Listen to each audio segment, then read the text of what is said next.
Alright, so today, real quick, I'm going to show you how you can make an S-channel pipe here that is cut in half. So if you want to use this for something to roll through, in this case I'm going to be using it for a marble project, but I don't want it to be a complete pipe. I just want it to be half of the pipe so I can see it flow through there.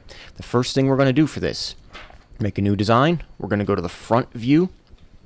We're going to come up to sketch, and we are actually going to hit 3-point arc. I'm going to make an arc here that is approximately 30 millimeters wide. I'm going to drag it down just a little so it has a nice curvature.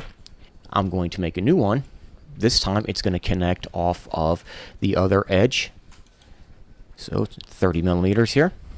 Make sure it also has a nice curvature so you have a nice S there. And you can see you have an S there.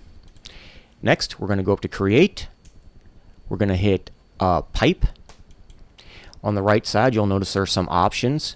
We have circular, square, or triangular. I'm going to leave mine at circular.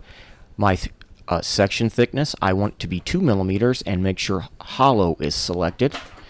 Go ahead and click on the shape.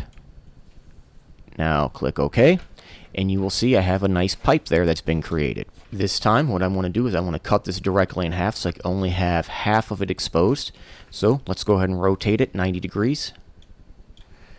We're going to make a line right down the center of this pipe. Make sure it goes all the way through. Now we're going to come up to modify, and we're going to hit split body. And what we want to do is select the object we want to keep or split in half. In this case, it's this whole pipe, so I click on it once. It's highlighted blue. Come over to your tool panel on the right where it says splitting tool. Hit select. Now select the line that we created that went at a 90-degree angle all the way through the pipe. Click that. Click OK. And I have two bodies. And if you look over here on the left panel, you'll see that there are two bodies. If I hit the move, I can actually drag the bodies to wherever I need to. And there it is.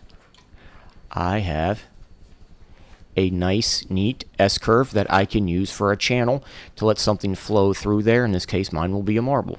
So I hope you found this helpful, and thanks for watching.